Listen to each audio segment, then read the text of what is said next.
If you take a bright red toy, Yeah. right, and you hide it under a thick woolen blanket, A 6-month-old infant won't even try to look for it. all right, they won't pull at the blanket. They won't search around the edges at all. No, they will simply stare at the exact spot where the toy disappeared. And then just look away. Yeah, All right. exactly. To that infant, the toy hasn't just been concealed.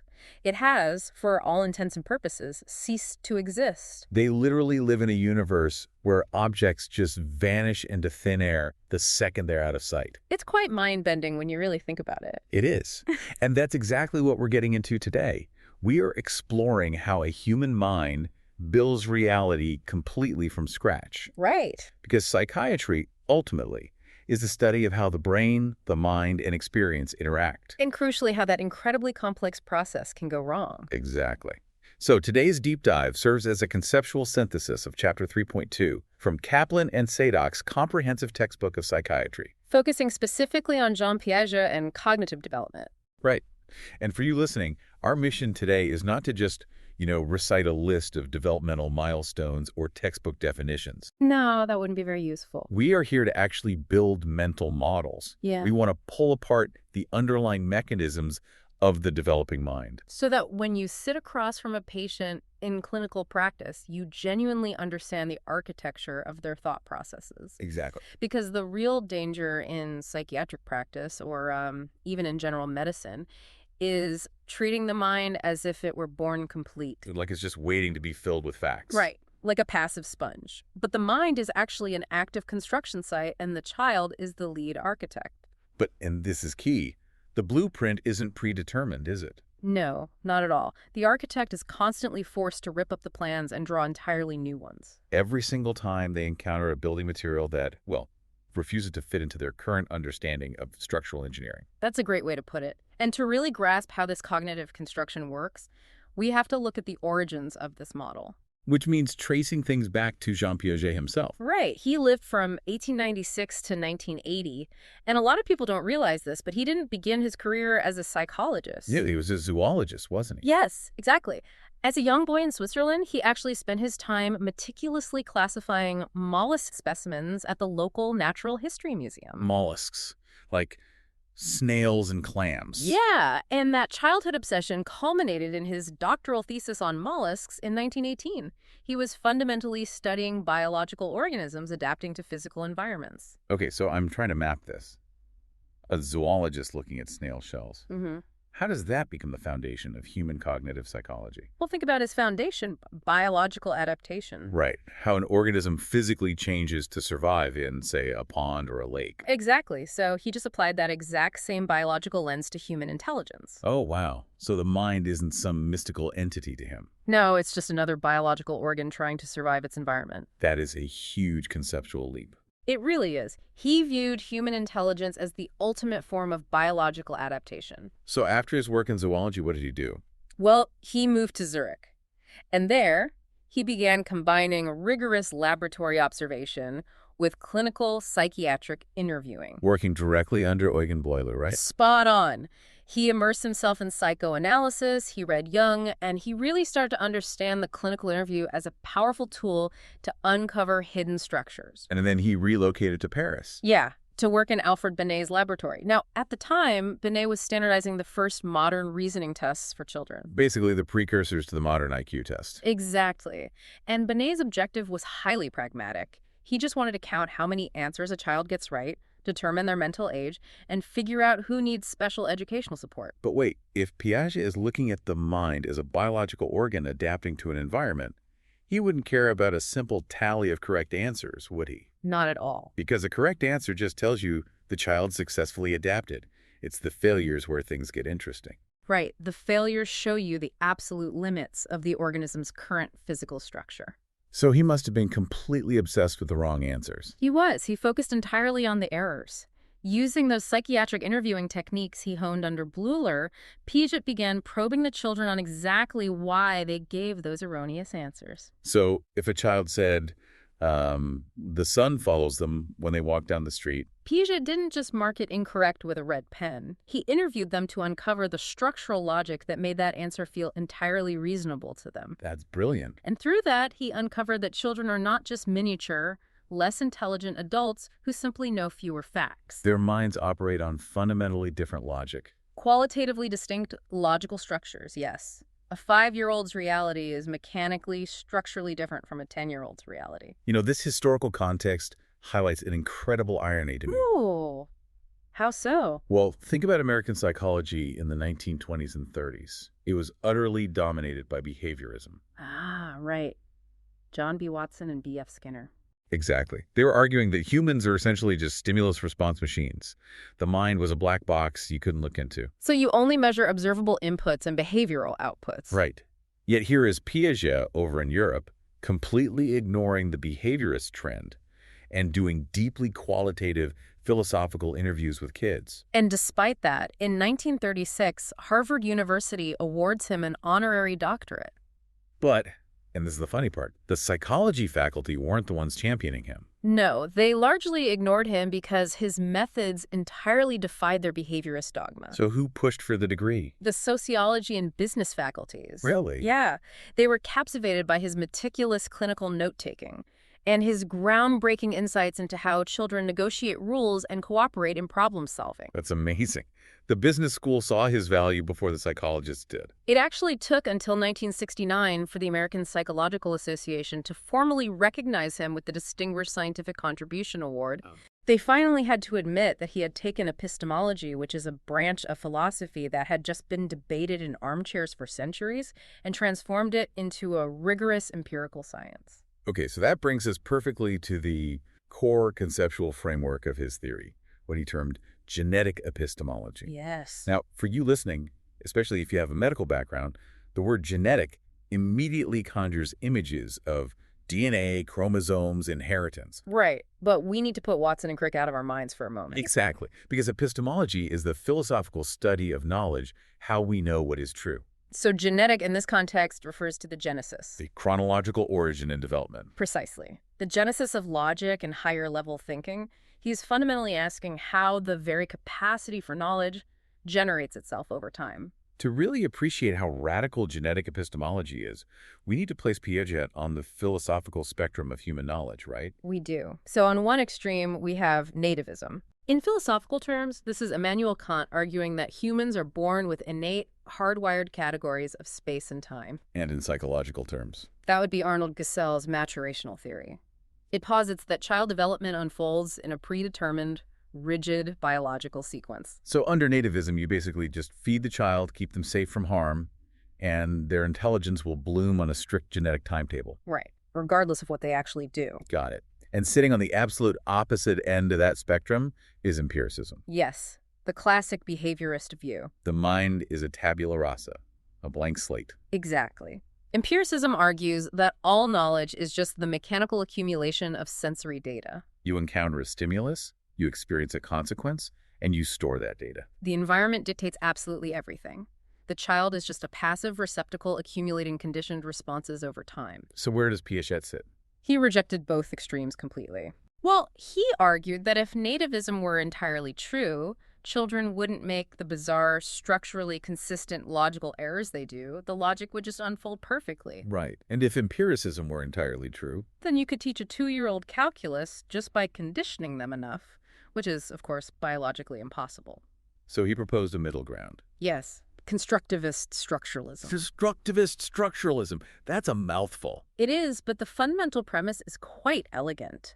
Mental structures are built through the child's physical action on objects. The child is an active agent. Exactly. You do not passively receive reality, nor does reality just unfold inside you on a biological timer. You literally construct your reality by acting on the physical world. And adapting your internal structures based on the feedback you get.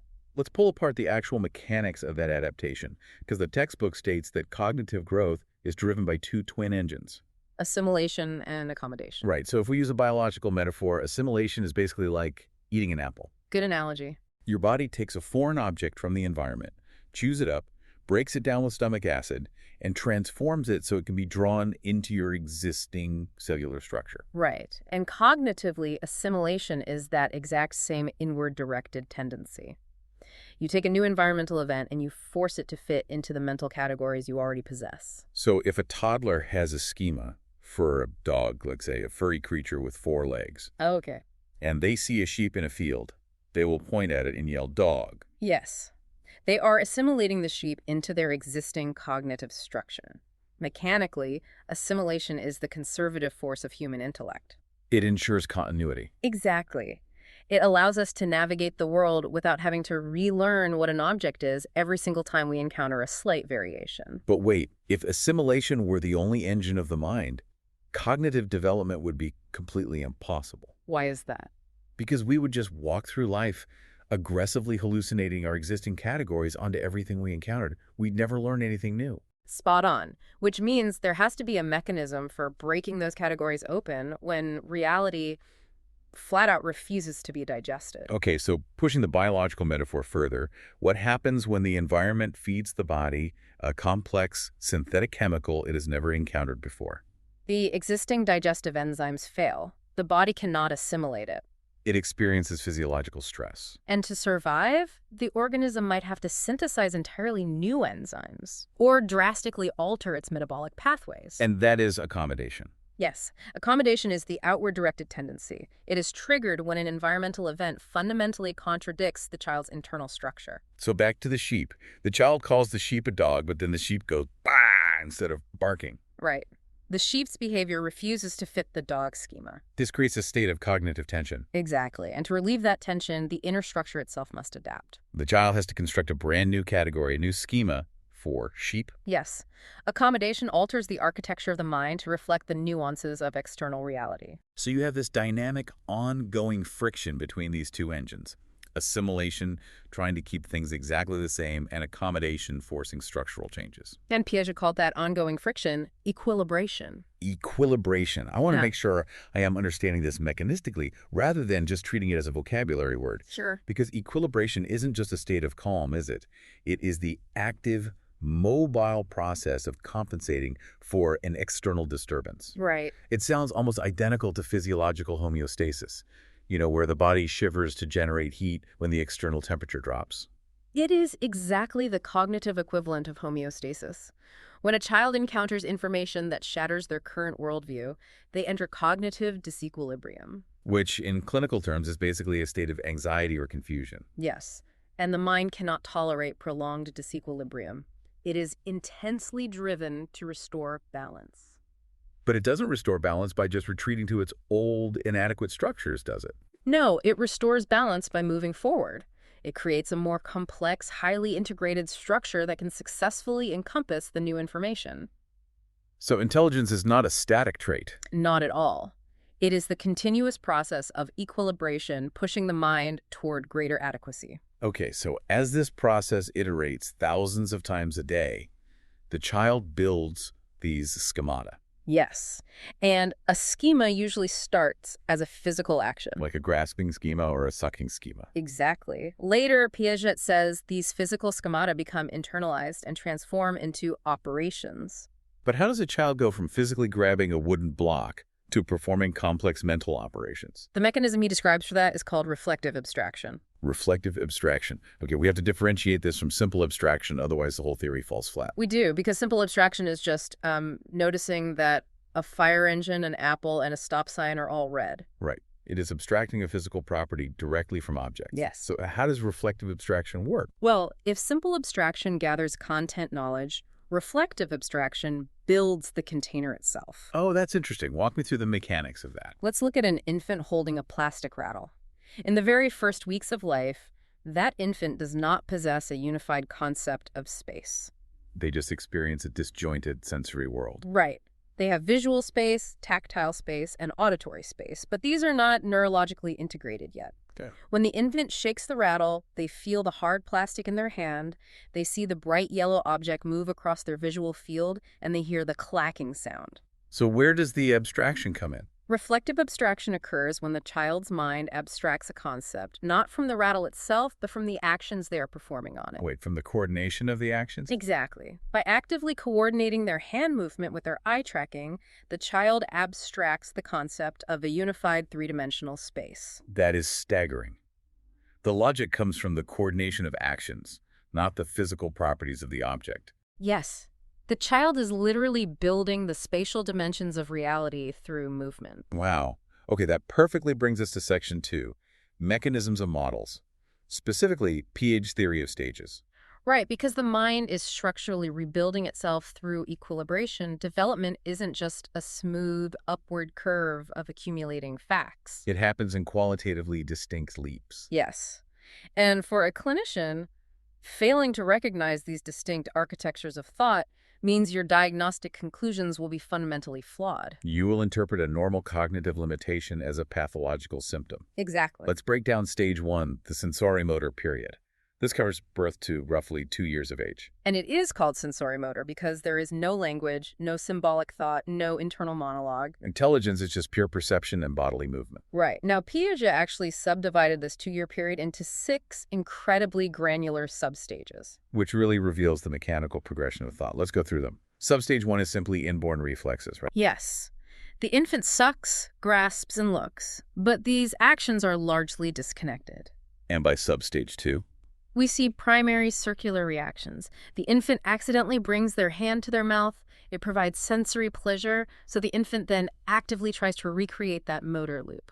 So the intelligence is entirely focused on the infant's own body. Yes. But in substage 3, the focus moves outward. These are secondary circular reactions. Right. Imagine an infant kicks their leg, which causes a mobile hanging above the crib to shake and play music. The infant realizes that their physical action caused a change in the external environment, so they kick again. Exactly. They are repeating actions to achieve a specific environmental result.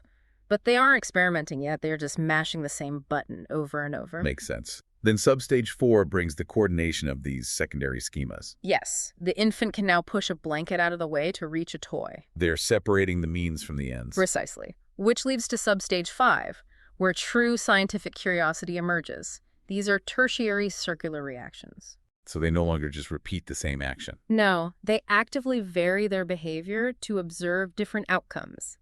They sit in a high chair and drop a metal spoon on the tile floor to hear the loud crash. Then they drop a plastic bowl to hear a different sound. And then they drop a handful of peas. They are systematically testing the physical properties of gravity and impact. Exactly. They're little scientists. And finally, substage 6 is the transition to representational thought. Meaning they begin to mentally combine schemas before physically acting them out. Yes, they can pause, look at a problem, and think about a solution without having to physically fumble through it. Now, the ultimate clinical milestone of this entire 2-year sensorimotor period is object permanence.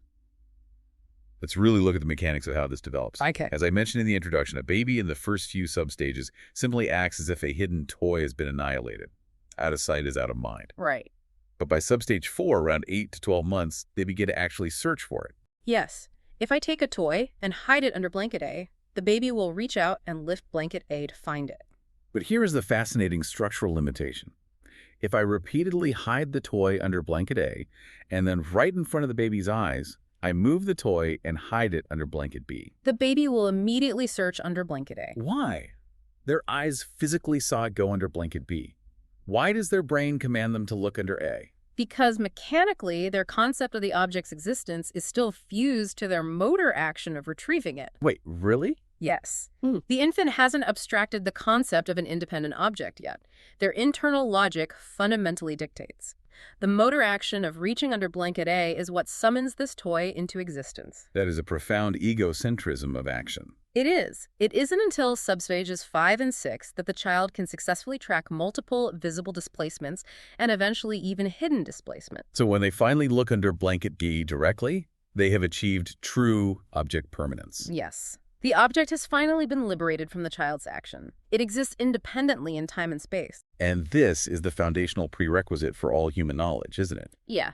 You cannot have language or memory if things cease to exist when you aren't looking at them. Exactly. Which catapults us directly into stage 2, the preoperational subperiod. Spanning roughly ages 2 to 7. Right. And the major structural leap here is the emergence of the semiotic function. The semiotic function. Okay, so the signifier, like a word, a drawing, or an image, becomes differentiated from the signified, which is the actual physical object. Yes. If I'm trying to map this conceptually, during the sensorimotor stage, a signifier is just a physical piece of the object itself. Like the sound of a mother's footsteps signifies the mother is coming. Right, it's physically connected. But with the semiotic function, the child can use a completely arbitrary symbol that has zero physical connection to the object. So a crude crayon circle with 4 sticks drawn underneath it is obviously not a dog, but the child uses it to represent a dog. Precisely. And Piaget identified 5 distinct heralds, or behavioral markers, indicating that the semiotic function is coming online. Let's go through them. The first is deferred imitation. Yes. So an 18-month-old watches their parent throw a tantrum or put on a hat and walk out the door. And then hours or even days later, the child replicates that precise sequence of behaviors. Right, because they had to store an internal symbolic representation of that event to replicate it later without the physical model being present. Makes sense. The second herald is symbolic play, which is pretend play. Like a child taking an empty cardboard box, sitting inside it, and declaring it a spaceship.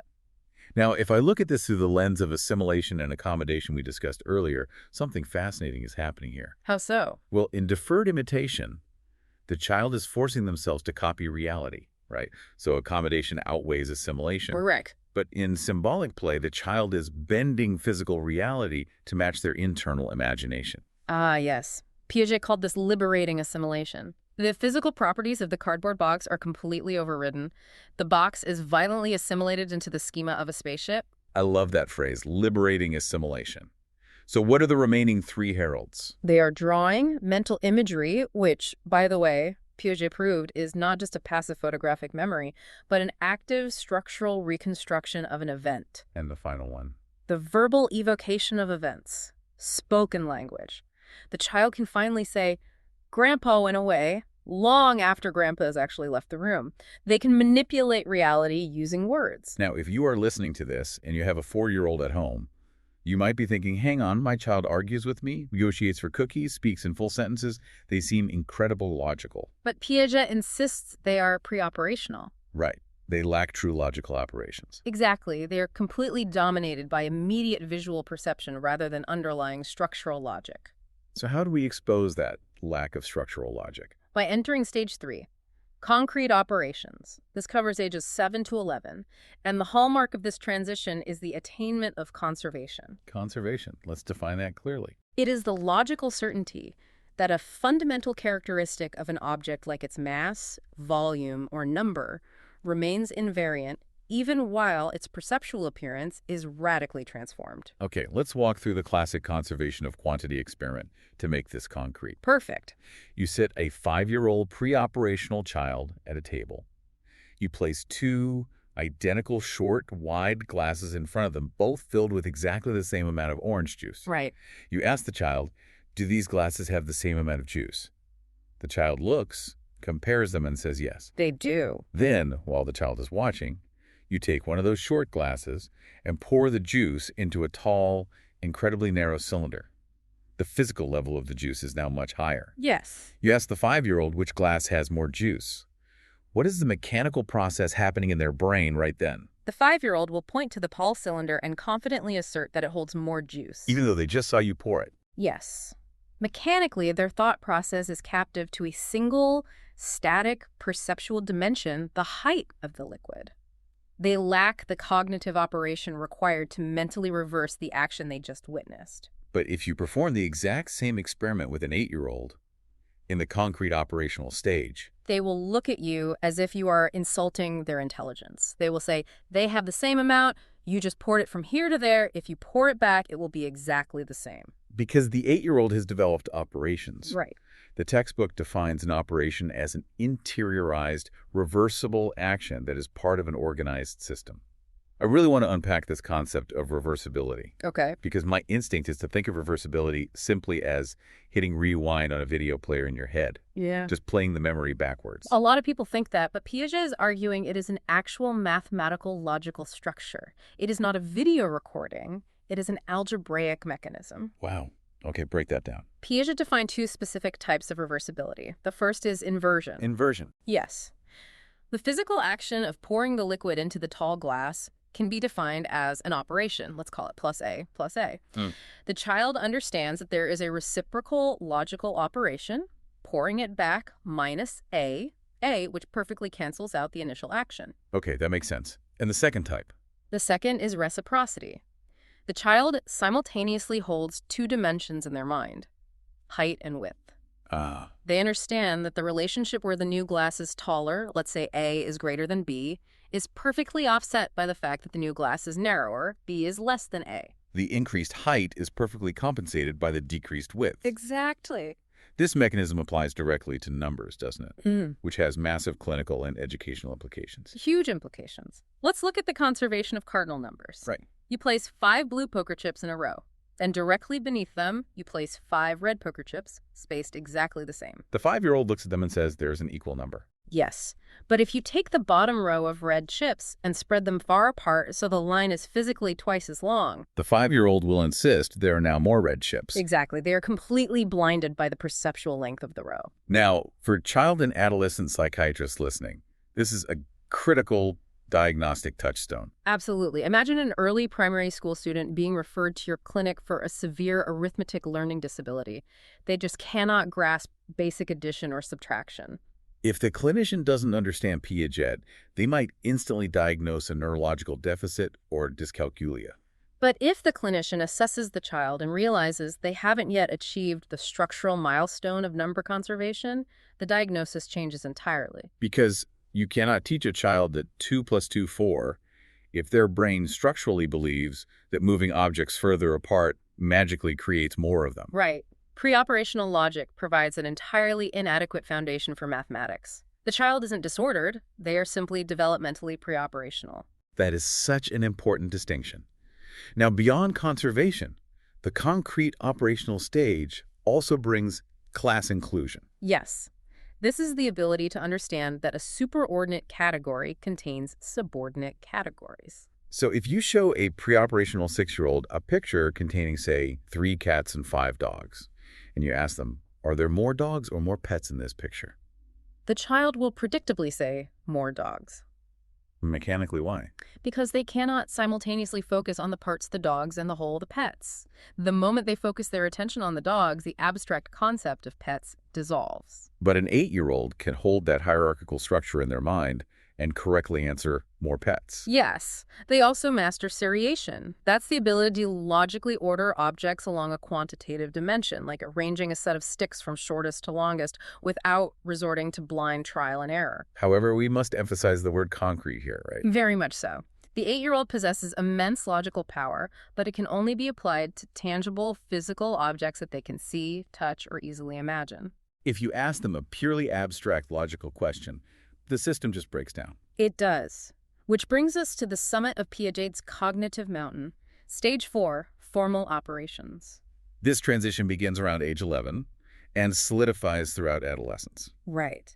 And the textbook states a profound shift occurs here. Suddenly, the possible takes priority over the real. I love that phrasing. Yeah. But what does that actually mean for the architecture of the teenage brain?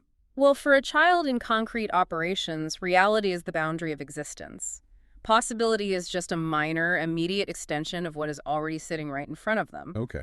But for an adolescent entering formal operations, the tangible reality they live in is suddenly demoted to merely one specific instance of an infinite set of theoretical possibilities. They are freed from the physical world. Completely. They develop hypothetical deductive thought. They can reason exactly the way a scientist designs an experiment. So rather than blindly playing with objects to see what happens, they can start with an abstract, general hypothesis. Deduce what the logical consequences should be. And then systematically test those consequences against reality. Exactly. They also develop propositional thought. Let's explain the mechanics of propositional thought.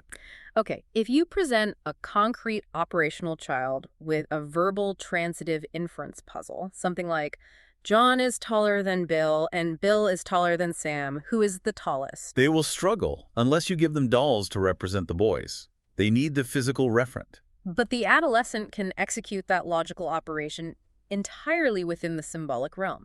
They can hold two abstract propositions and extract a logical conclusion without any physical anchors at all. The ultimate manifestation of this is the combinatorial system. Let's use a physics problem as an example. Sure.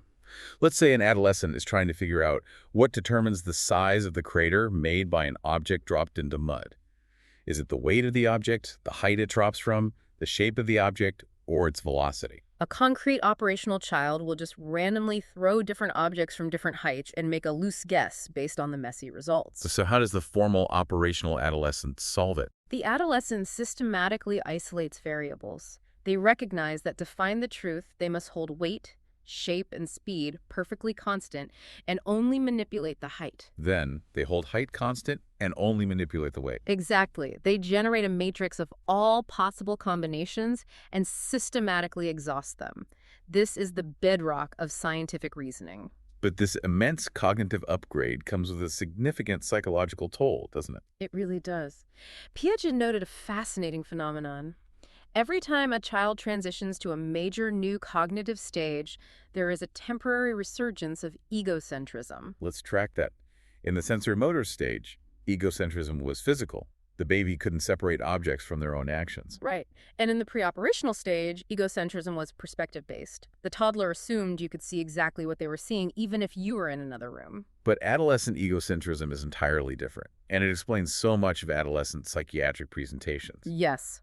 Moving into formal operations means the adolescent acquires the ability to think about thinking. They can conceptualize their own thoughts. And for the first time, they can conceptualize the thoughts of others.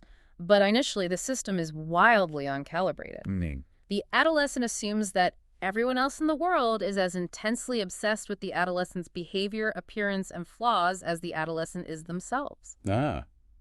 This creates the phenomenon of the imaginary audience. Yes. So when a teenager walks into a cafeteria and feels a crushing wave of social anxiety because of a microscopic pimple on their forehead, They aren't just being melodramatic. no, their newly formed cognitive architecture is literally generating an imaginary audience that is scrutinizing them with a spotlight. It is the structural root of adolescent hypersensitivity and narcissistic vulnerability. And because the possible now overrides the real, the adolescent can easily construct abstract concepts of ideal parents, ideal schools, and ideal political systems. And when they inevitably compare their deeply flawed real-world parents and teachers to these pristine hypothetical ideals, reality falls painfully short. So this cognitive structural shift, not just raging hormones, is the underlying engine driving typical adolescent rebellion, disillusionment, and intense idealism. They are angry because they can finally conceptualize a perfect world, and they suddenly realize adults have completely failed to build it. That structural framework is so elegant, but it represents a very specific way of viewing the mind. It does, which is why in Section 3 we need to explore alternative models and extensions. Clinicians do not rely solely on Piaget. Let's return to Alfred Binet, who we mentioned earlier. The psychometric model of intelligence, which gave birth to the modern IQ test, totally dominates educational and clinical psychology. It does. So how does Binet's fundamental assumption about intelligence differ from Piaget's? Well, Binet's model is pragmatic and normative. He viewed intelligence as a measurable, quantifiable trait. His goal was to establish a chronological age norm. Right. What the average 10-year-old can do, and then compare a specific child's mental age against that norm to determine if they are advanced or delayed. Binet cared entirely about individual differences. Exactly. Piaget, conversely, did not care if a child was a genius or intellectually delayed. He cared about the universal underlying mechanisms of logic that every human mind must move through. So an IQ test measures how much knowledge a child has accumulated. While Piaget measures the structural shape of the container holding that knowledge. I see. Another major contrast is Lev Vygotsky's sociocultural model. Yes. If Piaget viewed the child as a lone scientist in a sandbox, physically acting on blocks to deduce the laws of physics. Vygotsky viewed intelligence as a fundamentally social phenomenon. For Vygotsky, cognitive development is driven by the internalization of cultural tools, primarily language. A child learns to think by talking out loud with a more knowledgeable adult, and eventually that external dialogue gets internalized as private thought. Piaget prioritized physical action. Vygotsky prioritized social language. Now, while Vygotsky challenged the mechanism of development, other theorists took Piaget's structural stages and layered them over completely different domains of human experience. The most prominent example being Lawrence Kohlberg's theory of moral reasoning. Kohlberg argued that the complexity of your moral judgment is absolutely dependent on the complexity of your cognitive architecture. You cannot apply universal, abstract moral principles if your brain has not yet physically achieved formal operations. Kohlberg proposed 3 major levels of moral development: pre-conventional, conventional, and principled. And to understand the mechanics of these stages, we have to use his famous Heinz dilemma. Also known as the druggist dilemma. Okay. Let's lay it out. A man's wife is dying of a rare cancer. A local druggist has invented a medication that could save her. But the druggist is charging an exorbitant price 10 times what it costs to make, and the husband cannot afford it. The druggist refuses to negotiate. Driven to desperation, the husband breaks into the pharmacy and steals the drug. Should the husband have done that? Now, it is vital to understand that Kohlberg did not care whether the subject answered yes, he should steal it, or no, he shouldn't. Right. He only cared about the underlying structural reasoning used to justify the answer. Exactly. So if we assess a young child operating at the pre-conventional level, their reasoning is entirely tied to obedience, punishment, and direct personal reward. They might say, no, he shouldn't steal it because the police will catch him and put him in a dark jail cell. The morality of the act is judged solely by its physical consequences to the self. As the child moves into Piaget's concrete operational stage, they typically advance to Kohlberg's conventional level. At this stage, morality is dictated by social rules, authority, and maintaining the social order. The reasoning shifts entirely. A person might say, he shouldn't steal the drug because stealing is explicitly against the law, and if everyone broke the law when they felt like it, society would collapse into chaos. Yep. Alternatively, they might say, he should steal it because a good husband is supposed to protect his wife, and the community will judge him if he lets her die. Either way, the morality is tethered to tangible social contracts and the expectations of authority figures. Finally, we reach the principled level, which structurally demands formal operational thought. The individual is no longer bound by literal laws or immediate social expectations. No, they operate on abstract, universal ethical principles. They might say, he should steal a drug and then turn himself in to face the penalty. Property rights are important, but the universal human right to life inherently supersedes a pharmaceutical patent. They are weighing invisible, hypothetical principles against each other. While hugely influential, Kohlberg's model faced significant empirical and theoretical critique. What's the main clinical reality that challenges it? Simply that an individual's ability to articulate principled moral reasoning on a questionnaire does not reliably predict moral behavior in a crisis. Knowing the good is not the same as executing the good under stress. Exactly. Furthermore, Carol Gilligan leveled a devastating critique regarding gender bias. Right, because Kohlberg developed his entire framework using an exclusively male sample. Yes. Gilligan argued that his model elevated a traditionally male-centric view of morality, one focused on abstract justice, rigid rights, and cold rules, while actively devaluing a traditionally female-centric view of morality, which prioritizes interpersonal relationships, care, avoiding harm, and maintaining social webs. Though it should be noted that subsequent empirical data showed women actually score as high or higher on Kohlberg's scales than men. But Gilligan's core point, that the model is too detached from the messy interpersonal reality of social life, remains incredibly potent. It does. Which transitions us to James Eunice, who attempted to fix this exact problem by integrating Piaget with the interpersonal psychiatric theory of Harry Stack Sullivan. Eunice recognized that children don't just abstract rules from physical objects. Yeah. They abstract social schemas directly from their interactions with other humans. And crucially, a child forms two entirely distinct sets of cognitive structures. One schema is built for interacting with peers, and a completely different schema is built for interacting with authority figures. The mechanics of that make perfect sense. Think about it. If a child wants a toy that a sibling has, they have to negotiate, argue, perhaps wrestle, and eventually find a compromise. That peer interaction builds a cognitive structure based on reciprocity and mutual cooperation. But if the child wants a toy and their mother says no, negotiation is irrelevant. Right. The authority dictates reality. So the child builds a cognitive structure based on unilateral respect and obedience. And this exposes a profound limitation in Piaget's worldview. He really romanticized peer debate, didn't he? He did. He believed that true, deep knowledge could only be actively constructed through the friction of peer interaction, where power is equal and children are forced to justify their logic. He viewed learning through social transmission, simply being told facts by an adult authority figure, as rigid and constricting. But critics correctly point out that vast swaths of human knowledge must be transmitted by authority. You cannot just place a child in a sandbox and expect them to organically discover the base 10 numerical system, historical dates, or linguistic syntax. Exactly. Authority is a necessary mechanism for cultural transmission. Which perfectly bridges the gap to Section 4. Integration and clinical reasoning, We are entering the post-Piaget era. Because as brilliant as Piaget was at mapping out how the mind classifies wooden blocks, calculates pendulums, and coordinates physical movements, His model has a massive gaping blind spot. he built an intricate map of the engine of the mind, but he completely ignored the fuel that actually runs it. Emotion. Yes. Piaget treated emotions as mere byproducts of cognition. He thought you experienced a cognitive event, and an emotion just trailed behind it as a side effect. He missed the reality that emotion is the foundational basis of intelligence. In the wake of Piaget, researchers began fracturing his grand unified theory. Right. Cross-cultural studies demonstrated that his stages aren't universally applied in the same way. Many cultures prize analogic reasoning, storytelling, and emotional intelligence far above the cold, propositional scientific logic. Piaget viewed as the pinnacle of human thought.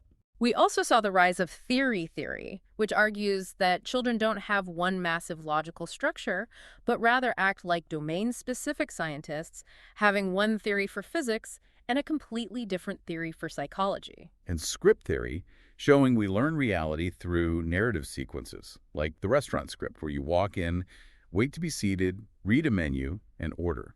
But the most radical and clinically vital shift in our understanding of intelligence comes from the clinical observations of psychiatrist Stanley Greenspan. Greenspan completely inverted the traditional cognitive model. He argued that a baby's earliest, most visceral emotional feelings do not just accompany intellectual development, they actively orchestrate it.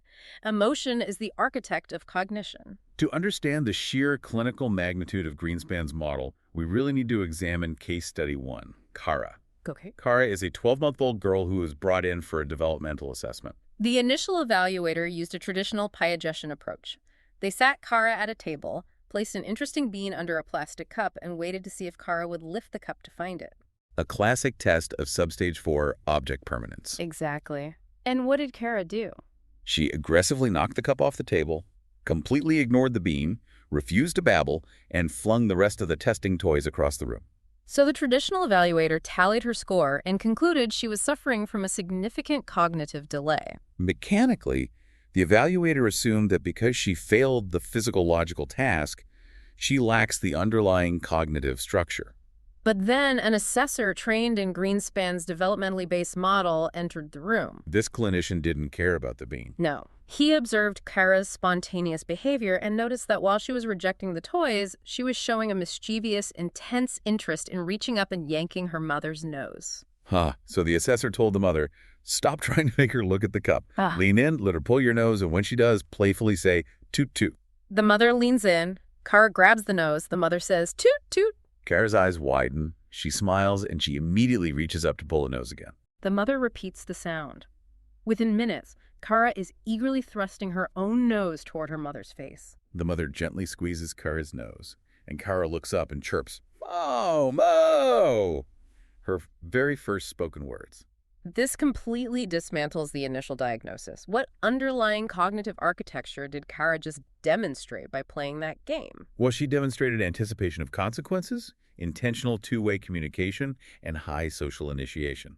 Those are highly complex cognitive structures that place her firmly at or above the 12-month developmental level. She wasn't cognitively delayed. She was simply bored by the sterile, emotionally devoid task of finding a bean.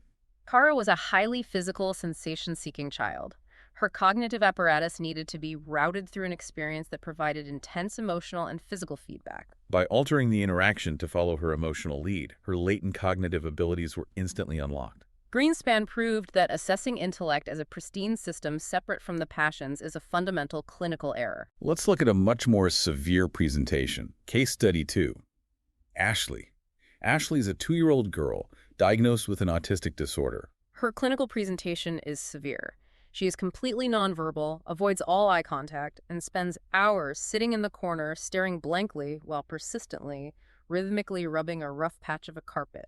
A traditional behavioral or cognitive approach might have focused on extinguishing that behavior, forcing her hands away from the rug, and drilling her with flashcards to force cognitive stimulation. But a developmentally trained therapist views that pathological symptom, the perseverative rubbing of the rug, not as a barrier but as a portal. It reveals Ashley's current underlying emotional interest. The rubbing provides a deep regulatory sensory pleasure. The therapist's goal is to harness that isolated sensory emotion and stretch it into a cognitive interaction. So the therapist instructs Ashley's mother to sit next to her and simply place her hand on the rug, right next to Ashley's hand. Ashley, annoyed by the intrusion, physically pushes the mother's hand away and goes back to rubbing. The mother waits a moment and gently places her hand back on the rug. Ashley pushes it away again, but this time with a fraction more force. Within 3 sessions, this repetitive pushing evolves into a rudimentary, intentional cat-and-mouse game. Ashley is looking at the hand, anticipating its return, and smiling when she pushes it. The therapist incrementally builds on this. They notice Ashley derives immense sensory pleasure from abruptly flinging her body against her mother. So the therapist tells the mother to emit a loud, hoarse whinny every time Ashley impacts her. Ashley loves the sound and begins attempting to imitate the whinny. Over months of therapy, they stretch this raw, physical, sensory pleasure into complex, symbolic pretend play involving mooing cows and barking dogs. They literally used her emotional drive for sensory input to physically build the cognitive architecture for symbolic representation. By age 7, Ashley, who was initially entirely nonverbal, was scoring in the low superior range on IQ tests. This forces us to redefine what emotion actually is. Greenspan argues that emotion is not a feeling, it is a sixth sense. It is the primary sensory organ that orchestrates complex judgments. Let's look at how this mechanism functions in older children. Okay, a clinician asks 2 7-year-old boys, Chris and Josh, a seemingly simple question. What do you think about people who act bossy to you? Chris, who has a history of emotional regulation difficulties and lacks the internal pathways for intuitive, effective thought, answers the question using a rigid, purely Piagetian classification system. He says, well, teachers are bosses, babysitters are bosses, and policemen are bosses. His answer is categorically accurate, but it is entirely devoid of personal meaning or complex judgment. He is treating the concept of boss the same way he would treat a wooden block. But Josh answers the exact same question in a remarkably different way. Josh says, most of the time I don't like being bossed around, especially when my parents tell me I have to go to sleep. But sometimes when I'm acting bad, I guess I actually need someone to boss me. So maybe bosses are okay some of the time and not okay other times. How is Josh's brain structurally generating that answer? He is not merely sorting objects into a category. He is scanning his own internal emotional history. He's pulling up the memory of feeling frustrated at bedtime and contrasting it with the memory of feeling out of control and secretly relieved when an adult intervened. He extracts an incredibly nuanced, abstract philosophical principle that authority is context-dependent entirely from the emotional core of his historical interactions. Emotion is the scaffolding he uses to evaluate the concept. Greenspan gave a specific name to this mechanism, double coding. He posits that every single sensory experience an infant has is coded in the brain with 2 distinct tags. It has a physical property and an emotional quality. A plastic toy is physically red and hard, but it is emotionally interesting. A blanket is physically soft, but it is emotionally comforting. The brain fuses the physical geometry of reality with the affective experience of reality. And this double coding is the only way to solve the great enigma of social generalization. Right. Consider this. How does a child ever learn when it is socially appropriate to walk up to someone and say, hello?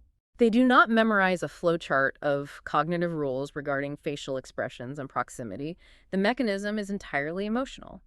From hundreds of previous social encounters, the child abstracts a specific emotional pattern, a subtle internal feeling of warmth and safety. When they encounter a new person, their emotional sixth sense scans the environment. If it detects that feeling of warmth, it acts as a green light, signaling the cognitive apparatus that it is safe to initiate the hello script. Emotion is the signaling system that tells logic what to do. The textbook offers a brilliant critique of Piaget using an apple. Oh, this is great. Piaget would argue that a child constructs the concept of an apple by physically acting on it. They grasp it, noticing it is round. They look at it, noticing it is red.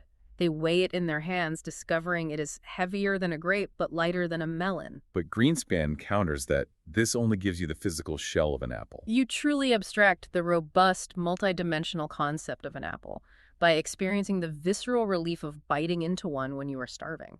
Or by experiencing the immense pride of handing a polished apple to a favorite teacher. Or by experiencing the sheer horror and disgust of taking a bite and finding half a worm wriggling inside.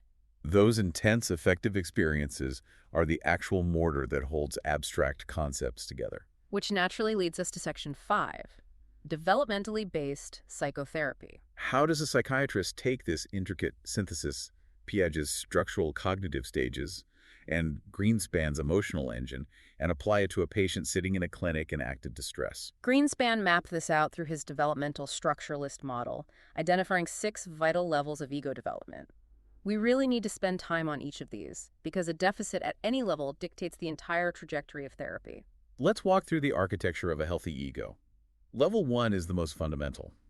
The ability to attend to multisensory experience while remaining calm and regulated. Before a child can learn language or logic, their nervous system must be able to process the sight of a mother's face, the sound of her voice, and the touch of her hands without becoming neurologically overwhelmed or shutting down. If a patient has a structural deficit at level 1, traditional talk therapy is completely useless. You are dealing with a nervous system that cannot regulate sensory input. Once regulation is achieved, the child moves to level 2, engaging with and showing emotional preference for a caregiver. This is the foundation of human attachment. The infant falls in love with the human world. It is no longer just processing sensations. It is actively seeking the joy of human connection. Level 3 is the initiation of two-way pre-symbolic gestural communication. This happens before words. The infant smiles. The mother smiles back. The infant points at a toy. The mother hands it over. The infant gets angry and pushes a spoonful of peas away. They're learning that their internal intent can actively manipulate the external world. Level 4 represents a massive leap in complexity, organizing chains of two-way communication to solve problems. The child wants a toy on a high shelf. They grab their father by the hand, drag him across the room, point up at the shelf, make an urgent sound, and wait for him to retrieve it. They are opening and closing dozens of circles of communication to execute a complex plan. This is where a robust sense of self begins to solidify as an active agent in the world. Level 5 perfectly aligns with Piaget's semiotic function. It is representing effective experience. The child begins to use words and pretend play to express their emotions. Instead of just biting their brother when they are angry, they can use a doll to act out a scene of aggression. They have trapped the raw emotion inside a symbol. Finally, level 6, creating representational categories and building conceptual bridges between them. The child can link their feelings logically. I am mad because you took my toy. They can hold the concept of, I love my mother and I am furiously angry at my mother right now simultaneously without their ego fragmenting. This structural capacity is the absolute prerequisite for reality testing, impulse control, and a stable, continuous mood. Let's see how a clinician uses these levels to diagnose and treat a complex family dynamic. Case study 3, the fearful dictator. A mother brings in her 14-month-old son. She is on the verge of a breakdown. She reports that if she steps 3 feet away from him, he screams in absolute terror. She feels cornered, manipulated, and exhausted, describing him as a tiny, fearful dictator who controls her every movement. The father, conversely, is losing patience. He believes the mother is coddling the child. He tries to toughen the boy up with loud, boisterous roughhousing, which only causes the infant to shriek in genuine panic. The developmentally trained clinician doesn't just evaluate the parent's parenting styles, they evaluate the biological hardware of the infant across Greenspan's levels. On physical examination, they discover the infant has severe sensory hyperreactivity. His nervous system amplifies loud noises and sudden touch into painful stimuli. Additionally, he has mild low motor tone, his muscles are floppy, he feels posturally insecure, and struggles to sit up confidently. This changes the entire narrative. The baby isn't a manipulative dictator. He is trapped in a terrifying, overwhelming sensory universe in a body he can barely control. Precisely. Mechanically, the infant is stuck, unable to master level 3. His sensory hyperreactivity and low muscle tone severely compromise his ability to regulate sensation and control his motor movements to assert himself. And the family dynamic is inadvertently worsening the pathology. Because the infant is so easily distressed, the mother has developed a hypervigilant, preemptive parenting style. Before he even has to reach for a rattle, she places it in his hand. Before he has to make a sound to express hunger, she feeds him. Her attempt to soothe him is actively preventing him from initiating any two-way communication. She is accidentally amputating his development of intentionality. Meanwhile, the father's roughhousing is constantly throwing the infant sensory system into dysregulation. So the treatment plan here is a masterpiece of holistic psychiatry. It isn't just cognitive behavioral therapy for the parents. They bring in an occupational therapist to provide targeted sensory integration and improve the baby's motor tone, literally upgrading his physical hardware. Simultaneously, they coach the mother on the hardest task imaginable, waiting. They teach her to tolerate the baby's frustration for a few seconds, forcing him to initiate a gesture or a sound before she solves his problem. They coach the father to modulate his voice and use gentle, deep pressure touch rather than unpredictable roughhousing. Furthermore, they explore the psychological barriers of the parents themselves. The father's insistence on roughhousing stems from his own anxieties about masculinity, and the mother's inability to tolerate her son's distress stems from a deep-seated fear of her own assertiveness. The therapy operates on the infant's biology, the interactional space, and the parent's psychology simultaneously. Within 4 months, the infant's motor tone improves, he begins initiating communication, he sleeps through the night, and the parents feel empowered rather than victimized. Now, it is crucial to understand that this developmental framework is not restricted to pediatric psychiatry. These exact mechanisms govern adult psychotherapy. Let's look at how Susan Harder works with older children and adults exposed to trauma. She will ask a patient to draw conflicting feelings like love and intense fear inside the outline of a single person. Mechanically, what Harders are doing is taking Piaget's concrete operation of class inclusion, the ability to understand that a superordinate category, like pets, can contain multiple different subordinate categories, like cats and dogs, and she is forcing the patient to apply that logical structure to their own emotional reality. She is building the cognitive architecture necessary to tolerate ambivalence. My mother is a single person, and she contains both moments of deep love and moments of terrifying abuse. Without that structural capacity, the patient's psyche will split, leading to borderline personality dynamics. This applies directly to the father of cognitive therapy, Aaron Beck. Beck's entire model of treating depression is secretly reliant on Piagetian equilibration. Beck posited that a depressed patient operates on maladaptive schemata core, rigid beliefs such as, I am completely, fundamentally unlovable. When a patient with that schema enters therapy, the cognitive therapist doesn't just tell them they are wrong. No, the therapist uses Socratic questioning to force the patient to examine the actual data of their life. The therapist might ask, you say you are entirely unlovable, but yesterday your friend drove 3 hours through a rainstorm just to help you move into your new apartment. How does that fit your belief? The therapist is deliberately orchestrating an environment that feeds the patient a synthetic chemical their current digestive enzymes cannot handle. The patient's old schema, I am unlovable, cannot successfully assimilate the undeniable fact of their friend's devotion. This creates intense cognitive disequilibrium. Exactly. The psychological tension forces the mechanism of accommodation. The patient is structurally forced to construct a new, highly nuanced, healthier cognitive schema, such as, I often feel unlovable, but there is empirical evidence that people care for me. But note the prerequisite. To execute cognitive therapy, the patient must have achieved formal operational thinking. They must possess the structural capacity to think about their own thinking, to hold abstract propositions, and to evaluate evidence objectively. If a patient is functioning at a concrete operational level due to severe trauma or regression, traditional CBT will bounce right off them.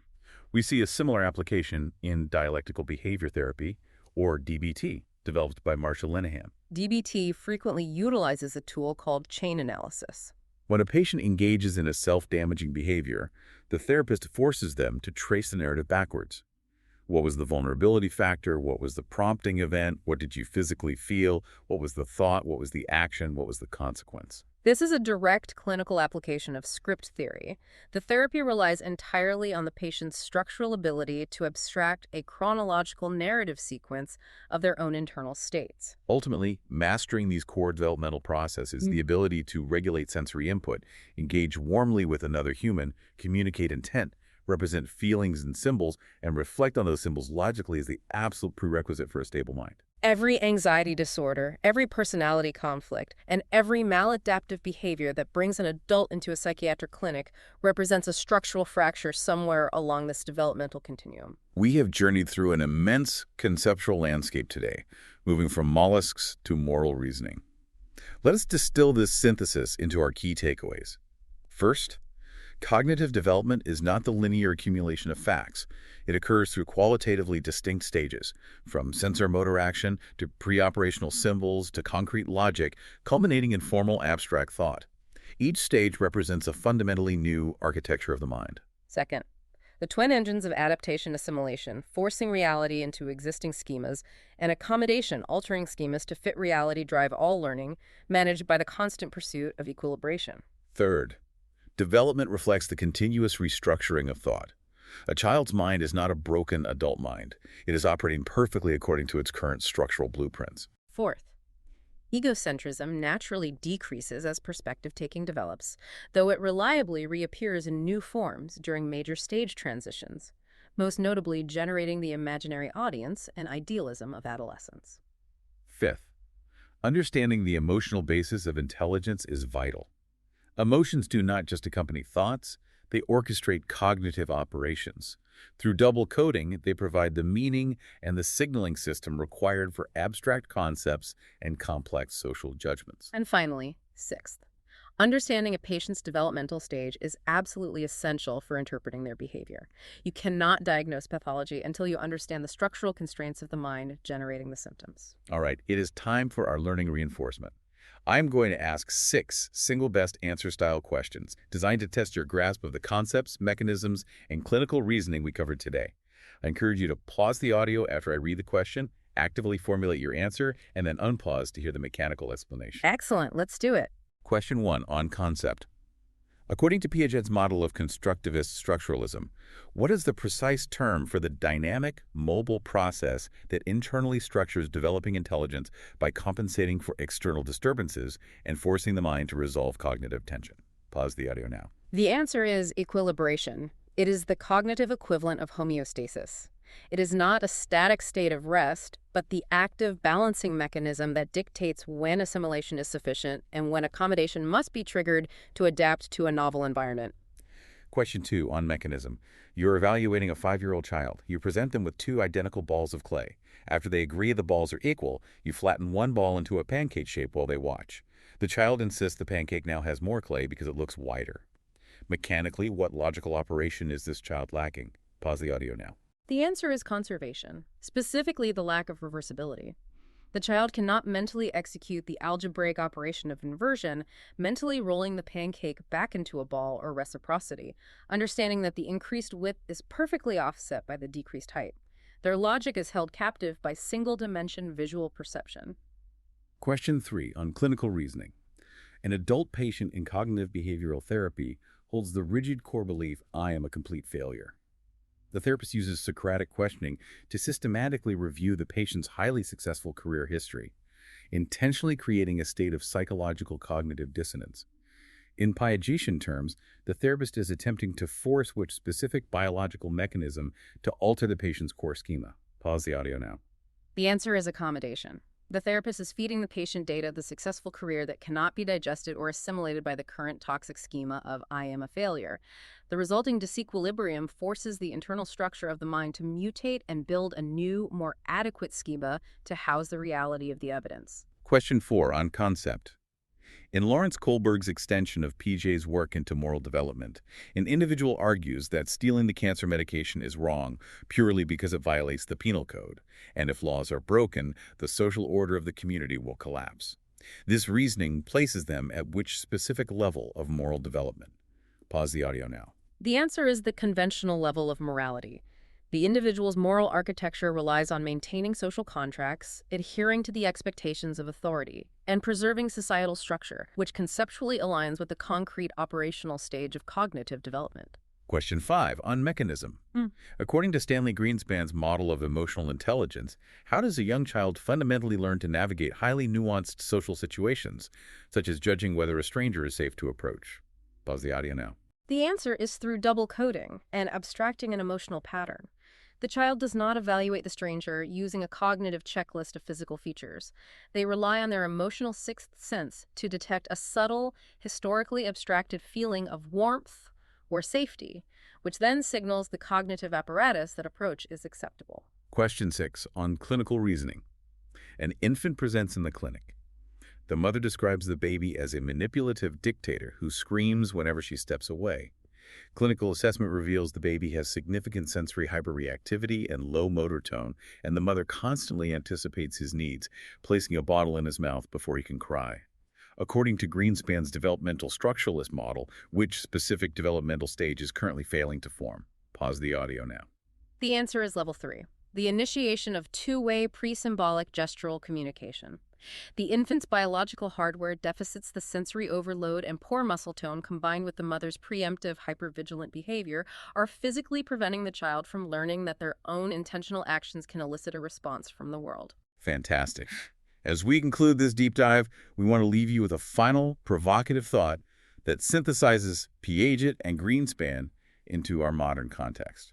We have spent an hour establishing that the architecture of human intelligence is fundamentally built through physical action on the three-dimensional world and the deep, rich, emotional double coding of those physical and interpersonal interactions.